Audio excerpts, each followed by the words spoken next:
We're going to take a look now at the expansion of the complex binomials and as well discuss a little bit about closure of the complex number system. Let's begin with the expansion of a complex binomial.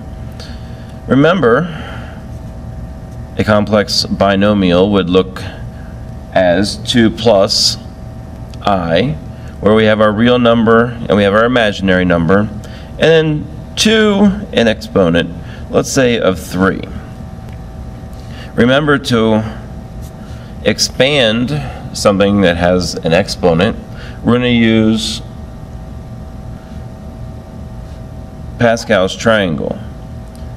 So we start with 1 and a 1 and a 1, then we go 1, 2, 1. We're looking for the third row, remembering the first row in Pascal's triangle is labeled as 0. Then we have 1, 3, 3, 1. So these are going to be the coefficients that we're going to use when we expand this out. So our first coefficient, we're going to have 1. Remember, we take the first term and we're going to take it to the power that we're beginning with. So we have 2 to the third, plus our coefficient of 3 times our first term, decreasing the exponent by 1, and then bringing in the second term and giving it to the first power. Remembering our exponent should always equal the exponent that we start with. Plus, bring our next coefficient, decreasing the exponents again for the first term, so 2 to the first, times, now we're increasing the exponent of the second one, so I squared. And finally, we're going to end with I to the third. Now we can go and simplify this as much as we can. 2 to the third is 8 times 1, so we get 8 plus 2 squared is 4 times 3 gives us 12, I to the first, plus what I'm going to do with this one is simply work with the real numbers to begin with. So we have 3 times 2 to the first, we get 6, and then I squared plus I to the third. We should recall that I equals the square root of -1, I squared is -1, and I to the third is -I. If you need, I to the fourth is equal to +1. So exchanging out the I squared for -1 and I to the third as -I, we have 8 plus 12I minus 6 minus I. Simplifying this, we have 8 minus 6, which is 2, and 12I minus 1I gives you plus 11I. And there's your final answer. Let's look at one more example, just for good measure. Example 2. Let's look at the number 1 minus 2I, and let's take this to the fourth power. So we're looking at the fourth row of Pascal's triangle, which is 1, 4, 6, 4, 1. Remembering these are the coefficients we're going to use. So we have 1 times 1 to the fourth. 1 comes from the first term, 4 comes from the exponent we're using, plus 4 times 1 to the third times -2I, plus we have 6 times 1 to the second and -2I squared, plus 4 from Pascal's triangle times 1 to the first times -2I to the third. And we're going to finish up with plus -2I to the fourth. Simplifying, we have a lot of 1's to work with. So we have 1 times 1 to the fourth, which is 1. We have 4 times 1 times -2 gives us -8I.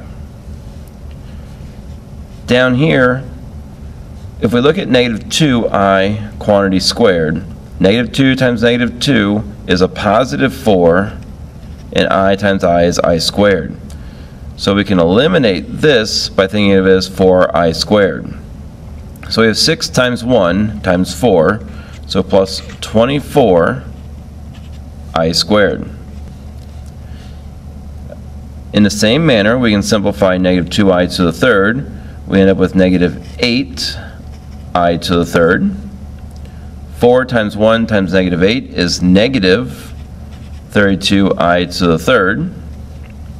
And finally, negative 2 to the fourth is 16I to the fourth. Simplifying, we have our I squared equal to negative 1. We have I to the third, which is equal to negative I, and I to the fourth equals 1. So we have 1 minus 8I minus 24 plus 32I plus 16.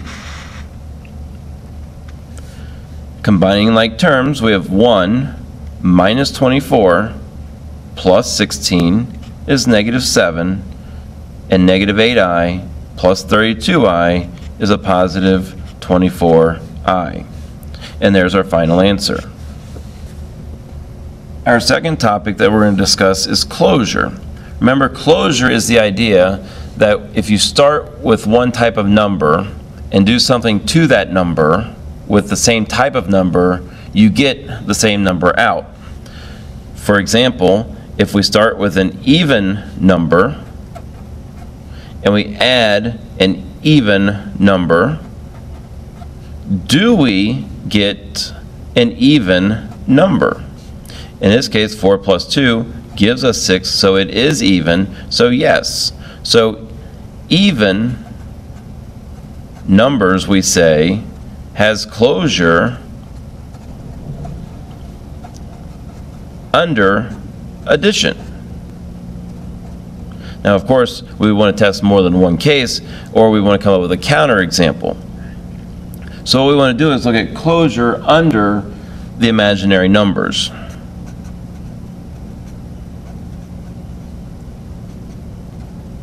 So in the imaginary numbers, let's take 4I and add 7I. And if you can think of any other numbers that are imaginary, we could put any number in front of that I. We could put any number in front of this I. Do we always end up with another imaginary number? So if I take an imaginary number plus an imaginary number, I end up with an imaginary number.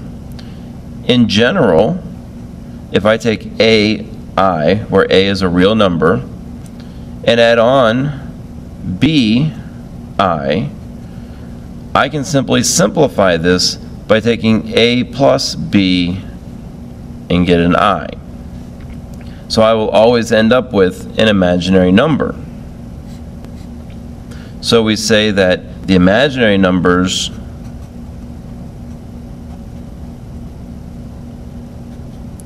are closed under addition. That's a review of closure. What you look at is the closure under the complex numbers and the imaginary numbers.